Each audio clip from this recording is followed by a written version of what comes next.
Good morning, everyone. I hope you had a great spring break. I'm really glad to have you here in what I consider to be the coolest of the three Chemistry 200 classes.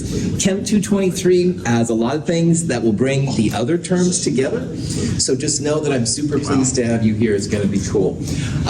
Some of you have been with me before. Some of you are brand new. And to all of you, welcome. I'm really glad to have you here. The class is smaller. But that means that we'll be able to ask more questions, have more time and stuff like that with me, which is really cool. We do have lab today at 1:10, all right? And labs are super important in my world. During lab, we'll talk about how the class works, the formats and stuff like that. If you can bring the lab today, which is called it's called the Determination of an Equilibrium Constant in-class lab. There are both in-class versions and online versions, and please bring the in-class version. The online version is quite different. If you could bring that as well as your calculator, that's all you need. But honestly, if you just show up today, good to go, okay? I'm glad to have you here. We're gonna make this work and we're gonna figure it out. Overall, how the class works is there are lectures in this room Monday, Wednesday, Friday at 9 o'clock. You can see from my little weird tripod thing here that I record the lectures. So not everybody is always here, and that's okay. I do put these videos on YouTube and also as a podcast. And if that works for you, that's awesome. If you're gone one day because of something crazy happens, you can watch the video, so all of my secrets are revealed. Nothing will be kept from you. I do have lecture notes that go along with these lectures, so you don't have to write down all of the conversions all the time. They are in what I call the companion, which is like the lab manual for this class. And I do recommend that you get the companion, if you haven't got it already. It's a fairly thick book and stuff of notes, but it has all of the labs, all the problem sets, and basically everything that you need. So it should be really, really cool. Today for lab, how it usually works, if you look on the schedules, there's like two parts of it. One part goes from 1:10 to 3, and the other part goes 3:10 to 5. I call it all the lab. The first part is the recitation, where we'll look at assignments, and then we'll go next door to 2507, which is truly the lab, where we'll do experiments. We've got concrete floors, so you can spill stuff, jazz like that. Should be pretty cool. We'll talk more this afternoon about how this all works, but are there any questions right now that anybody has? Just know that I'm super pleased to have you all here. If a solution of lead ions is added to a solution of chloride ions, a precipitate of lead chloride forms. The equation for the reaction looks typical. If the sample is heated, the solid lead chloride goes back into solution. The reverse reaction takes place. This is an example of a reversible reaction. In the equation for such a reversible reaction, we use a bidirectional arrow. The other day, my son and I ordered pizza. Pizza is my favorite food. You don't have to like pizza to do well in this class. Anyway, we ordered pizza. It was like one pizza, finish it off, good to go. And honestly, that interaction is basically what Chem 221 and Chem 222 have been like so far. And what I mean by that is that all of the reactants turned into products. All right, it was a one-way street, and all reactants went to products, and you're good to go. But in reality, what really happens in chemistry is more like what happened a couple days later. And we were still hungry for pizza, so we ordered way too much food, all right? And we got so much food, and we didn't even come close to finishing it off. And that's a better representation as to how chemistry works. Like, not all of the reactants necessarily go to the products in an appreciable time. And unlike, fortunately, the pizza experience I had the other day, some of the products decide to go back to the reactants, all right? So it's constantly reactants to products, products to reactants, back and forth. And the focus of Chem 223 is going to be this process, and it's called equilibrium. And so what's different from Chem 223 about the other things we've seen so far in these classes is that most reactions are quite dynamic. They're constantly going reactants to products, products to reactants, and back and forth. There will be some preference for every reaction, like you'll have more products or more reactants, But there are very few reactions really that are just one way. Now, last in Chem 222 and Chem 221, I've talked sometimes about sodium and water, and that's a really cool reaction. It fizzes and sometimes catches on fire, stuff like that. That would be an example of a one-directional reaction, because I consider all the sodium basically to have reacted and become sodium ions and stuff like that. But in reality, most reactions are this double street. They go both ways. So this bidirectional arrow is going to be used when we talk about equilibrium. And it's a combination then of both going to the forward from reactants to products and from products back to reactants. You can write it at my remote control is spazzing on me here. You can write it as two full arrows, like it is right there. You can also write it as two kind of half arrows, which is done right here by the bidirectional arrow. And either way is okay. All right, you pick the way that works best for you. So, equilibrium systems are quite dynamic. They don't stay in just one direction. They're constantly moving back and forth. And again, most reactions are this way. All right, so the big thing I've been holding out on you in Chem 221, Chem 222, fascist chemist. Anyway, but the other thing that's kind of interesting is that a lot of these reactions then will be reversible. So in a lot of the things we'll look at, if you don't like what the product is, you should be able to make it go back to the reactants, at least to a certain extent. Or if you want more products, maybe you can do something to the reactants to make that happen, which is kind of cool. But another thing we all need to start thinking about is that in the old days, reactants always went to products. So it was like before and after. But now you can start thinking about a chemical reaction as products going to reactants. So you can think about it from both directions, which is kind of crazy, but it's kind of exciting too, at least in terms of chemistry. This is a compound with cobalt, and we're going to see why cobalt does this kind of stuff, but it can have lots and lots of different pieces on the cobalt itself. And when the cobalt is in the version on the left, it has a kind of a pink color. On the other hand, if you kick out the waters, the 4 waters that are there, and only have 2 waters left, then that becomes kind of a blue color. And this is something we'll talk about this quarter, what metals will do that the non-metals won't. So you can think about this reaction as pink going to blue, all right, which is what I'm showing right there. You can also, though, think about it as blue going to pink, and both ways are fine. So these little pictures up here show what's happening. Now notice that in this picture there's ice around the chemicals. Temperature is going to be a big time thing that affects if you have more reactants or more products. And we'll talk about all this stuff coming up. At room temperature, a solution of cobalt chloride is pink in color. When we heat it, it gradually turns blue. If we then cool the solution in an ice bath, it turns pink again. The reaction reverses. I was looking to see if I had any batteries left. Naturally, I don't. So it's going to be one of those days. Anyway, these two reactions can both be written separately, or you could have them both together. So you could have the pink compound on the left and the blue compound on the right, and you could represent this equation by having a back arrow going this way. So the first thing I want to tell you is that when you have equilibrium, you can think about this as a reactant and this as a product. If it's got that double-sided arrow, you can go both directions, which is kind of cool. Any questions on anything? All right. Now, today in lab, we're going to look at an equilibrium reaction. And on the left-hand side, we have an iron 3+. Now, notice that around the iron 3+, there's all these waters. We're going to talk about all that here later on this quarter. So just think about that whole thing as like an iron +3 system. This compound right here, SCN-, is the thiocyanide ion, sometimes called thiocyanate. I prefer thiocyanide, but they're both fine. Iron and thiocyanide do a dance, and they come together to make the FeSCN2+ ion. So this is the iron center, just like the center one is iron right there. And you can see how it's bonded here to the SCN atom. It kicks out a water in the process. That's not quite as exciting. So this is what we're going to look at in lab today.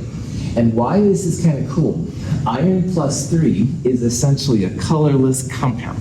Maybe a little bit of yellow, but mostly colorless. And thiocyanide is certainly colorless.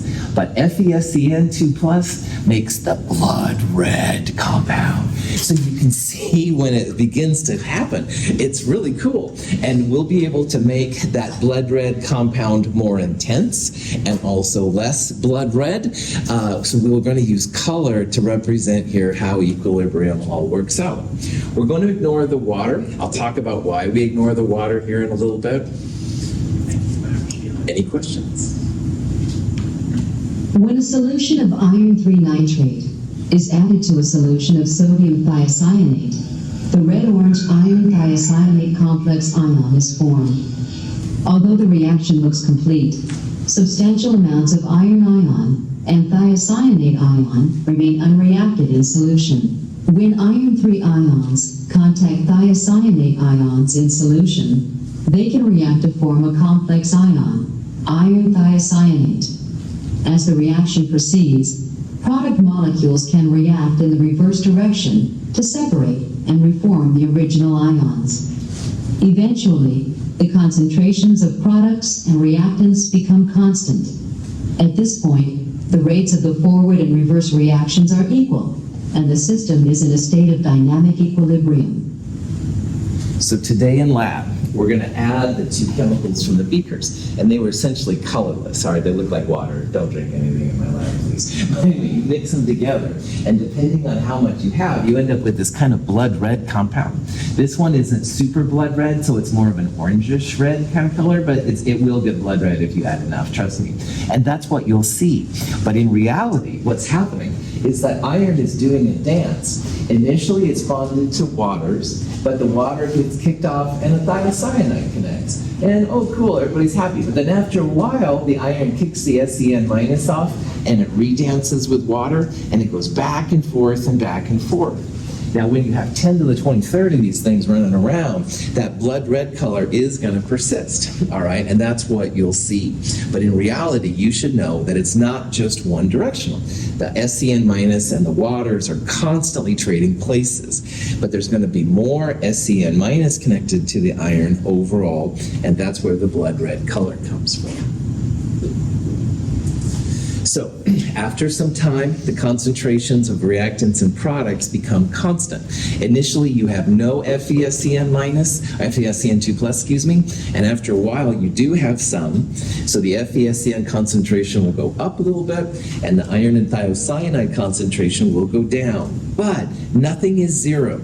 All right, and that's what's different this quarter. We're going to have some Fe3 plus and some SCN minus sitting around. Now in kinetics, we talked about rate constants, rate laws, blah, blah, blah. Well, the forward reaction and the reverse reaction will come to their own kind of understanding, which chemists call equilibrium, basically. And that's why we'll be able to tell then, like, something is happening. Cool. Lots of examples of chemical equilibrium. And probably the most common one is just ice melting and turning to liquid water. So you're like, oh man, chemistry, I need a drink or whatever. No, just say no, kids. But anyway, if you let your ice sit for a while, the ice melts and turns to liquid water. Now, if you wanted to, you could take that liquid water, of course, and cool it down, and you could make the ice cubes come back. So this is an example of an equilibrium, all right? Depending on temperature, you'll have more of one or the other, but it is something that can be done. Now, those of you that like geology, all the stalactites, stalagmites kind of things, and I don't know anything about that, I'll be honest, but I know it's got something to do with calcium carbonate. They kind of drips down, as I understand, and it goes back and forth. When it's the liquid phase, it's more on the product side. That's what makes them get longer, but then they do re-solidify. I'll let people that do geology more will explain it better and stuff than I can. But there's a lot of examples of this running around all the time, which is kind of cool. So chemists use what's called an equilibrium constant to describe equilibrium. And equilibrium constants get the symbol capital K. And the format of equilibrium constants is pretty chill. K equals products on the top and reactants in the bottom. All right? So let's look at an example here of big A and big B making big C and big D. So the big A and big B will be the reactants, and the big C and big D will be products. Also notice little a, little b, little c, etc. Those are the stoichiometric coefficients, like how much you need of each one of these. So an equilibrium constant is going to be, most of the time for us, the concentration of big C to the C power, capital concentration of big D to the D power, and we'll divide by big A and big B to their respective coefficients. So it's products over reactants. And if the product has, say, a 2 right there, you would square it. If there wasn't a 1 right there, but it was still there, you'd have like an invisible 1. Most of the time, products and reactants will be moles per liter. That's what the square bracket means. So we're going to do a lot with that. Also notice there it says at a given temperature. Equilibrium constants are definitely temperature dependent, and we'll talk about that too as we get through the course more. But the cool thing is that if you know the equilibrium concentrations of your products and reactants, you can find these equilibrium constants. And the equilibrium constant gives a lot of information to the chemist as to how the reaction will roll and stuff like that. It's important to remember that K is just a number. K is always going to be a number greater than 0. It will never be negative or 0. K's can get super, super small and super, super large, but they won't be negative and they won't be 0. And we'll talk about how you can find an equilibrium constant stuff based on these things.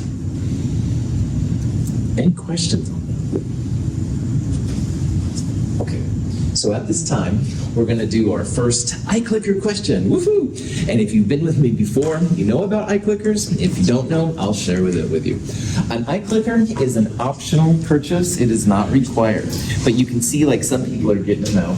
An iClicker is like a physical kind of thing, like a remote control. And what I'll do is I'll have questions up there, and you can participate in them. So if Donovan sees that question D looks right, he can just push the D right there, and he will have participated. This is a great way to get extra credit in the class if you don't mind purchasing an iClicker. If you do purchase one, they're $40 to $50 on Amazon. It's not required. You don't have to do it. If you don't have an iClicker, don't worry. I'll push a question up here on paper. You can kind of make your best guess what's going on, and then we'll talk about the answer. My perspective is that, yeah, this is just making lectures a little bit more interesting. So instead of hearing me drone on and say bad references to pizza and Star Trek, you can actually maybe learn something, be a little bit more interactive with things and stuff. Okay, so how this question works then is, here's the kind of questions you might see. And it says, which of the following equilibrium expressions would you use for this reaction? Now, each K is going to have its own version, but the idea is that your K is going to be the products on the top and the reactants on the bottom. So in this one, you can see that the products, which are always defined as what's on the right, the products are SO2 and O2, and the reactants are SO3. So if you look at these, SO2 and O2 are the products, and they're on the top, and you divide by SO3 on the bottom. So that's a generic form, which is cool. On the other hand, notice how there's a 2 right there, and there's no 2 right there. So this first one right here would not be a good call. You're missing those stoichiometries. You need to raise. Donovan, do you have a question, man? Yeah, sorry. We're talking about how. No, just say the answer first, and then we'll ask you, because we're talking about. Cool. Yeah, sorry. It's okay. I like having you here. Donovan's notorious for the bucket of shame. We'll talk about that in lab today. Anyway, equilibrium expressions. Products on top, reactants on the bottom. The first one has the products and stuff are there, and the reactants are on the bottom, but you're missing those little stoichiometries.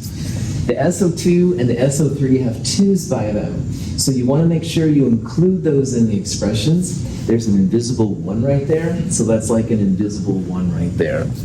So if you put answer B down, you are good to go. That's all there is kind of to it. Yeah. So our question was, since it's reversible, I know it's going to be a different K, but could you also use C depending on? That's a really good question. It's imperative that you follow the version of the equation that I've given you. All right, and I'll tell you why in a little bit, Donovan. So because it was written right there, you want to make sure SO2 and O2 are your products and SO3 are reactants. That's what we were discussing. Oh, yeah. No, that's a legit question, man. I'll talk a little bit later about what you can do to reverse it, but it will give you like a different number, man. Right on. No, that's a cool question, so. Any questions on it? All right. Now, some people are going to be really curious about where equilibrium constants come from. All right. And if any of those people want to do that, Rory, then I want to refer back a little bit here to kinetics. Now, if you haven't seen kinetics for a while, this is not critical for Chem 223, but this is the origin of these big Ks.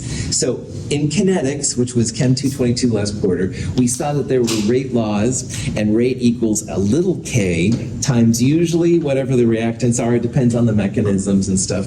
For simple mechanisms, you could have a reaction like this, 2NO2 going to N2O4. Now the NO2 is the reactant, and the forward reaction is going to be rate equals K times NO2 to the square part if this is a unimolecular one-step reaction. And this one is simple enough, it probably is. So I'm going to put a little F by the rate for the forward reaction, and that's going to have a rate constant K sub F, which is the K for the forward reaction. But in what we're doing right now, we need to think about N2O4 breaking down to two NO2s. So the reverse reaction, rate R, is going to equal K times R, the reverse rate constant K times N2O4. So if you take those little k's, which are just numbers, if you remember from Chem 222, you can combine those two expressions because at equilibrium, the forward and the reverse reaction rates will be the same. So you can let one equal the other. You can see there what I've done. I put products on the top, reactants on the bottom. That equals Kf divided by Kr. So if someone was interested where these Ks come from, Luke, then anyway, you can then see that K is just a combination of the rate constants, where they come from, all right? So all of these big Ks come from the little rate constant Ks that we talked about in Chem 222, all right? That's really where they are. If you remember from Chem 222, those little Ks were temperature dependent, and you bet our big K equilibrium constants will also be temperature dependent. So that's the origin of them, if you're curious. If you're not, it's not critical. Questions on that? All right. So this is a graph for another reaction where hydrogen and iodine are combining to make HI. Now, hydrogen and iodine are two of the 7 diatomics. Have no fear of ice clear brew, whatever version you want to use, but H and I are both in the list, so they're going to be H2 and I2. And they are making HI, hydrogen monoiodide, because it's in the gas phase. And there's a lot of HI being made. So this y-axis here is concentration, how much you have. Initially, there's no product. You haven't added the H2 and the I2 together. And initially, the red and the blue lines there, those are the H2 and the I2 that we're starting with. So you're mixing equal molar amounts of H2 and I2. And this graph shows, if you will, the progress of the reaction. So the H2 and I2 go down as the HI is being made. And once you get out here to the far right, you can see it's more or less constant, all right? The amount of HI is the same, and the amount of H2 and I2 that's left is the same.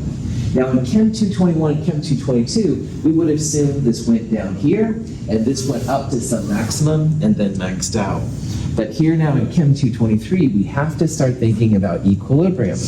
And even at the place out here where it kind of stabilizes, you still have some H2 and I2 left. So that's what makes this reaction different, and that double-sided arrow up there is what tells you that you're not 100%. So this little line right here is a reasonable place where you'd expect the equilibrium to kick in, all right? There will be some kinetic action at first as the reactants and products stabilize, but then the green line more or less constant and the red and blue lines more or less constant. And that's where the equilibrium part kicks in. That's where equilibrium happens. But in the back of your mind, remember that kinetics is still a factor. You need to give it some time to stabilize before everything happens. Now, the reactants are going down as the reaction proceeds, and the product is increasing as the reaction proceeds. And in this particular reaction, we have a lot more product, the HI, than we do the reactants H2 and I2. So scientists have studied this in quite a bit of detail, and they found that the equilibrium constant for this reaction is 55.3. Now remember, this big K is nothing more than the little k's taken together. Big K will be a number. It's always greater than 0. This particular one is 55.3. And it comes from the product HI squared, and you're dividing by the H2 and the I2. So when you get out there to the equilibrium area, this is the number that pops in, which is kind of a cool thing for chemists. Any questions on this? Sweet. So let's look at the math of a reaction where we're going to do this. This is NOCl, which is a really unstable combination. Oxygen and chlorine, really electronegative. They don't really like to be next to each other necessarily. So this crazy thing will break down into nitrogen monoxide and chlorine gas. So let's say that we have 2 moles of NOCl and we're placing it in a 1 liter flask. And then at equilibrium, we find that the concentration of the nitrogen monoxide is 0.66 moles per liter. Believe it or not, this is enough information that we can use this to calculate the equilibrium constant K. So we've got an initial amount of NOCl that we're putting in the flask and we're allowing it to react. And then after equilibrium is established, we have 0.66 moles per liter NO. We can use this to calculate K. All right, if you see a reaction like this, and we will in Chem 223, you need to set up what we're going to start calling an ICE table. And ICE is an acronym. It stands for initial, change, and equilibrium. Now, initial, when you make an ICE table, the ICE goes on the left, all right? Initial, change, equilibrium. And then on the top part, you want to, what I recommend doing anyway, reactants first, NOCl, products second, NO and Cl2. Now from this information, the initial amount of NOCl is 2 moles in 1 liter, so 2.00 moles per liter. And notice here how I'm using moles per liter. That's going to be the way we're going to roll with this. And we're also going to assume that initially there's no NO and there's no Cl2 because we haven't allowed them to react yet. This piece of information is critical. This information tells us how much NO is present at equilibrium. So in your mind, you can think about initial as what you start with, and equilibrium is what you end with. And it tells us here that we have 0.66 moles per liter NO. Questions so far? All right. Now, in Chem 221 and Chem 222, we use the stoichiometry of the reaction to figure out amounts. So for example, if we had 1 mole of NOCl, let's make it 2 moles of NOCl. It's still Monday morning and it's early. 2 moles of NOCl, then you would have made 2 moles of NO and 1 mole of Cl2. And that's not magic. I'm just using the 2, and the 1 right there. So 2 moles NOCl would make 2 moles of NO and 1 mole of Cl2. And if you had 1 mole of NOCl, you'd have 1 mole of NO because they have the same number in front of them, and you'd have 1/2 of a mole of Cl2 because Cl2 is 1 to 2. So in this problem, it claims that we have 0.66 moles of NO per liter at equilibrium.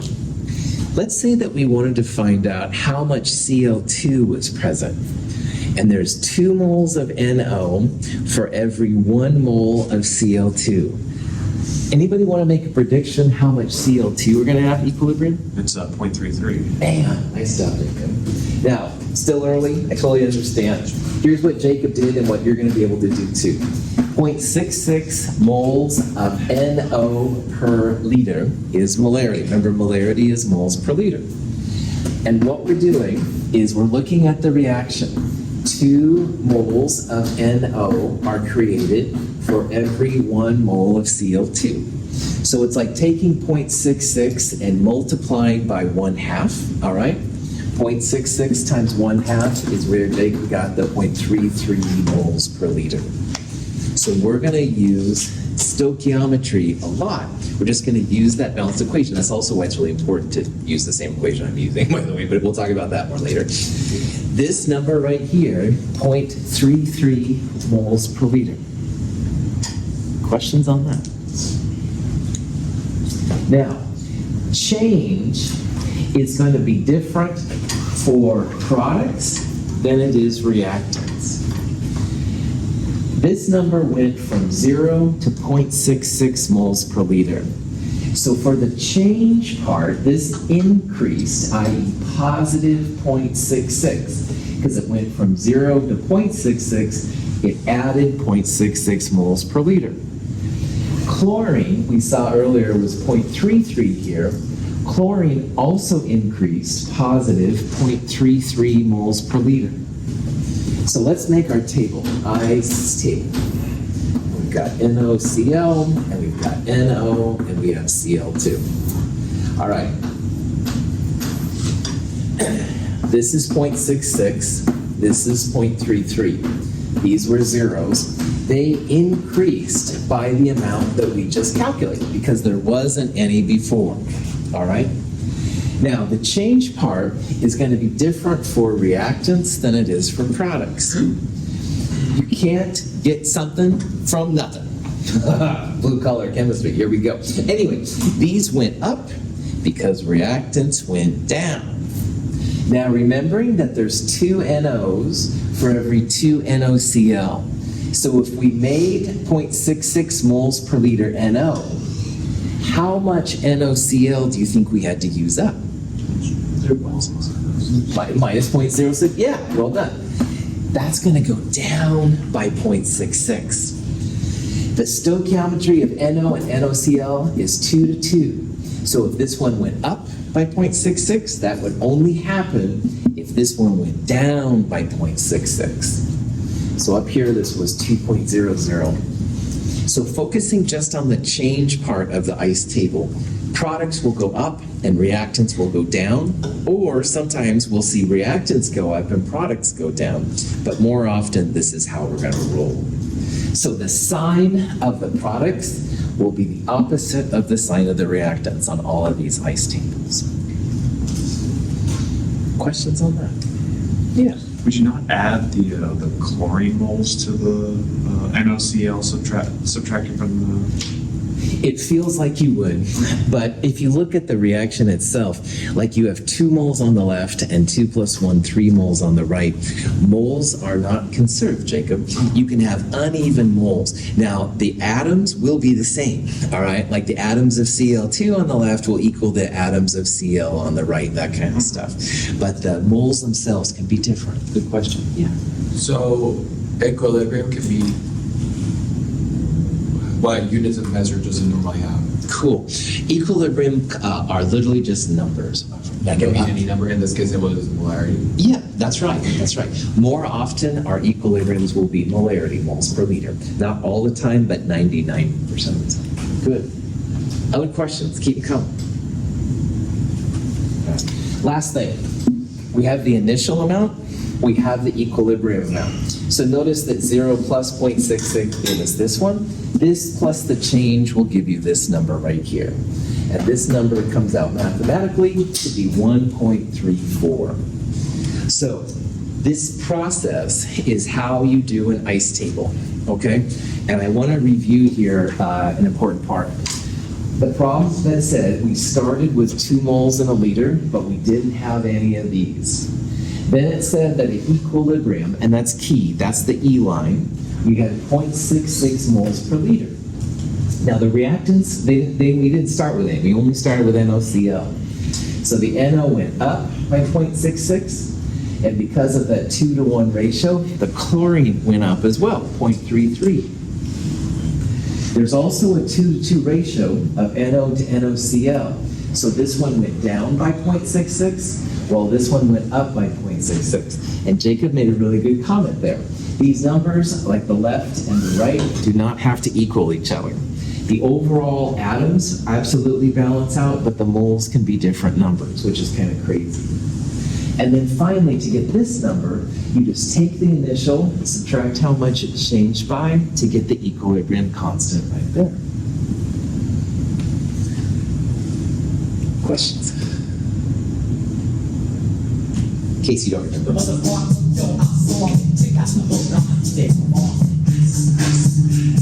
Am I dating myself? You can say yes.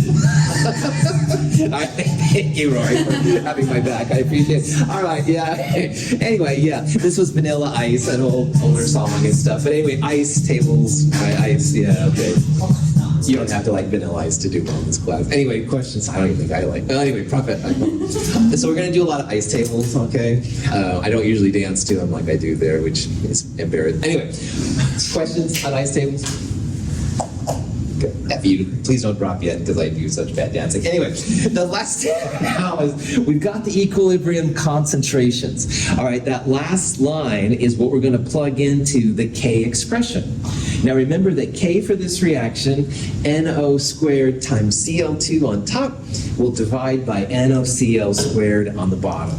And those are the numbers we're going to put right in there. So again, the NO will be the 0.66, we'll square it.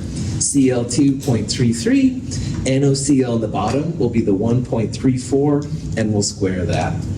So do the math, plug and chug. 0.080 is our equilibrium constant K. Check yourself. K will always be a number greater than 0. It will never be 0. It will never be negative. Ks will either be can be really small and really big.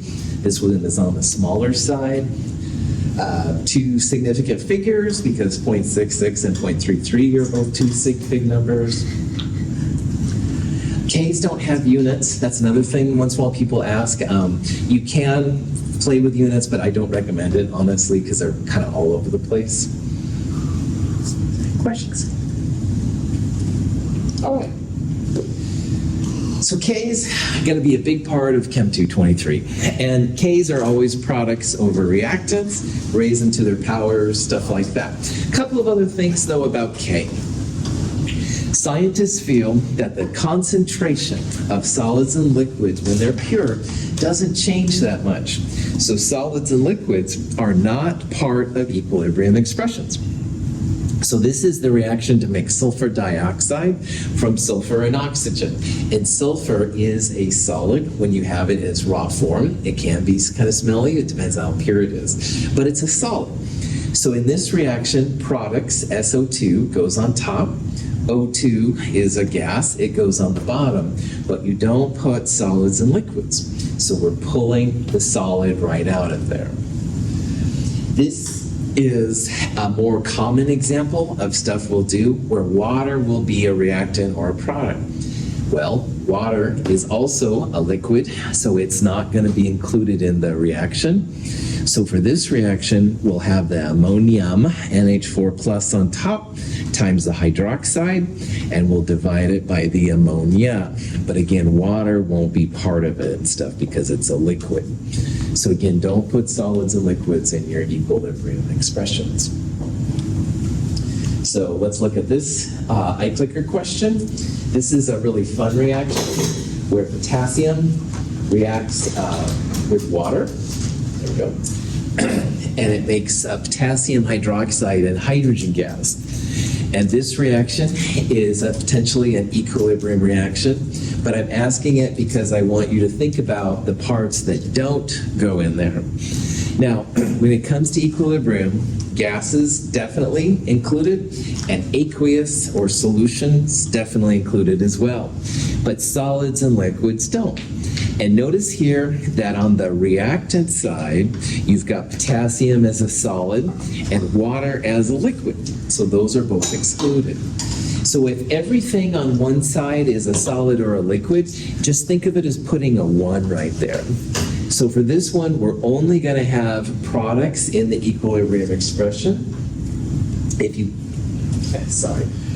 look at that long enough, the KOH is aqueous, so that'll be there on the product side, and we'll square it because there's a 2 in front of it.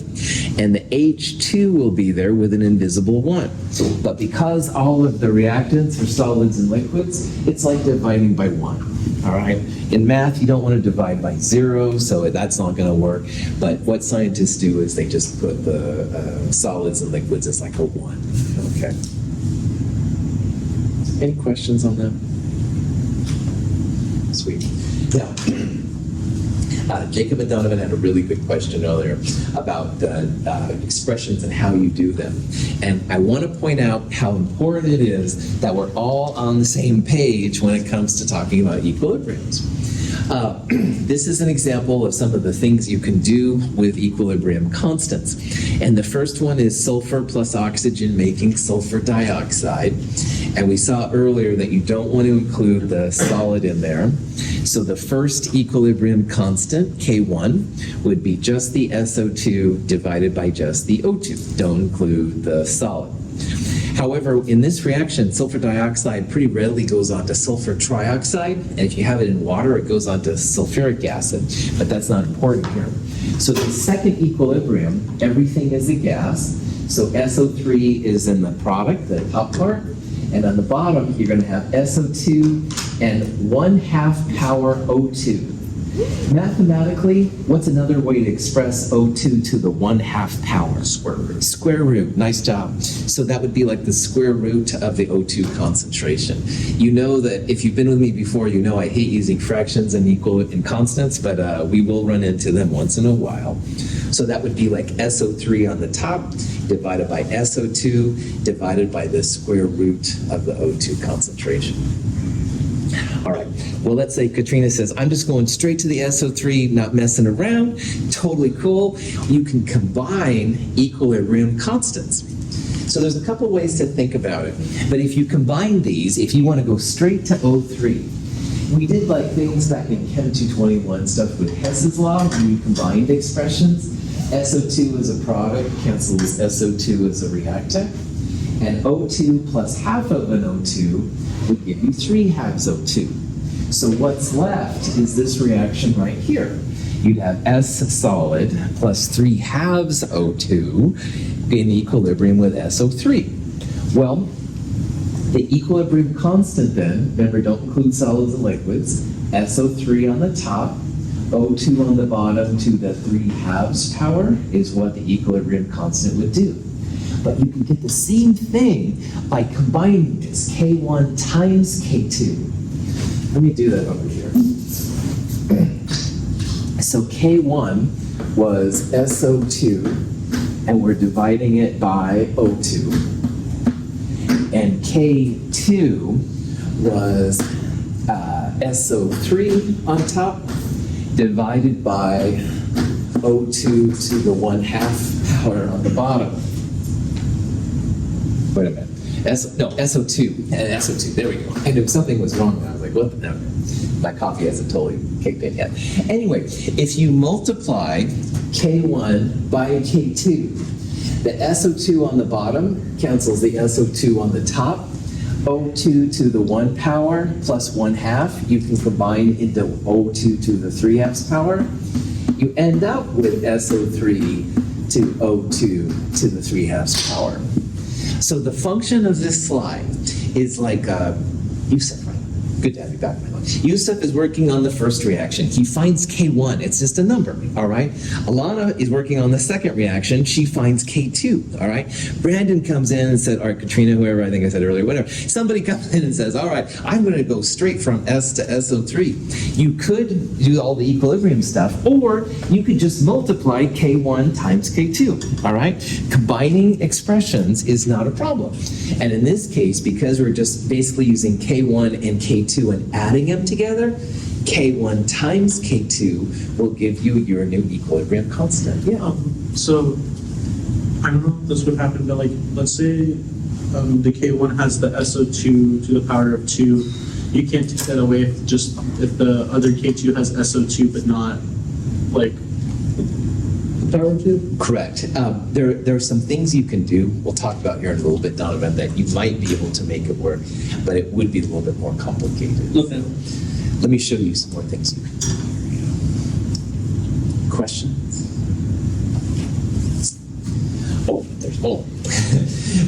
Donovan's question was on this line right here. So let's go back to the idea that we want the equilibrium constant for forming SO3 directly from sulfur and oxygen. So the old K, if you will, would be SO3 divided by O2 to the 3/2 power. But your instructor says, oh, get rid of those fascist fractions. They always are lame when it comes to things. All right, no problem. So you multiply everything through by 2. But you'd like to use the old K value that you got from the other people's work. And it is absolutely possible.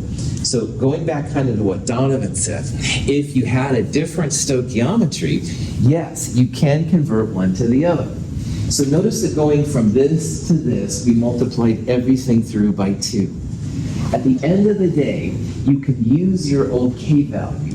If you multiply by 2, you take the square of it. You take it to the second power. If you multiply this by 3, you would take this to the third power. And I think what Donovan was going, he was basically trying to go the opposite direction. And you could do that too. If you go from here to here, you'd multiply everything through by 1/2. So you'd multiply your K by 1/2. So you can manipulate the heck out of these things, which is real kind of empowering.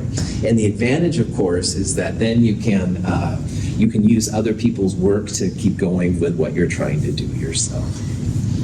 So it is, once again, super important that if I give you the first reaction, you use the K associated with that reaction, because the K will change if you say multiply everything through by 2. So in this case, the old K squared would give you the new K. Just use the version of the reaction that I'm going to give you, no problem. Questions? Yeah. So, wait, what'd you do? I don't understand why you did it. Yeah, totally. So let's say Jacob has studied this reaction in theorem, and he has a number of K, but it's based on using only 1 mole of SO3, all right? And Francisca, you want to use a reaction, but you want to have 2 moles to get rid of the pesky fractions. So instead of doing the work to find the old K, all right, K old was SO3 and O2 to the 3/2 power, and you want it squared and 3. So it's like taking this and squaring it. If you do that, you'd have a 2 right there, and 3/2 squared would give you 3. So all you really need to do, man, is take the old K value and square it, all right? If you multiply your reaction by 2, take the old K and raise it to the second power. But if you took a reaction and you wanted to make it 4 times what it was, like 4 SO3, no problem. Just take the old and you'd have it to the 4th power. Whatever you multiply through by, put it in the power right there and you'll be good to go. Good question. All right, last thing. Then we're running out of time. The other thing that you run into once in a while is reactants going to products and you have a K.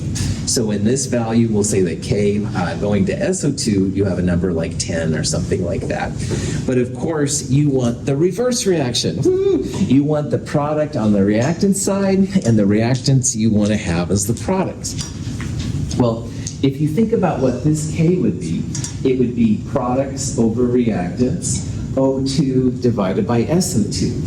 And this one up here, it's the opposite. You have SO2 as the top and O2 on the bottom, the opposite of what you need. So you bet you can convert an old K to a new K. You can flip it, all right? You want the O2 on the top and the SO2 on the bottom, not the reverse way. So you go 1 over the old K, and you're good to go. So in this case, maybe SO2 had a value, K was maybe 10. If you wanted to get the opposite reaction, you'd go 1 over 10, or 0.1 would be your new K. And that's going to be really important. And again, the punchline here is that, man, if I give you a problem and I list it as the first one, S plus O2 making SO2, make sure you do your stuff based on that. Because if you were to reverse it, you can do it, but you're going to have to go 1 over K and stuff. So it can get a little crazy. I'll have once in a while references like this at the bottom. This is to a handout in the companion, and it talks more about how you can manipulate equilibrium constants to do what you do. It'll talk about going from one way to the other or multiplying by 2 and stuff like that. Any questions? All right. Looking forward to seeing you this afternoon, 1:10 p.m., AC 2501. Bring the lab, bring your calculator if you have it, but worst case scenario, just show up. I'll be honest, I'll be anxious to see you. Thanks for being here. Have a good day.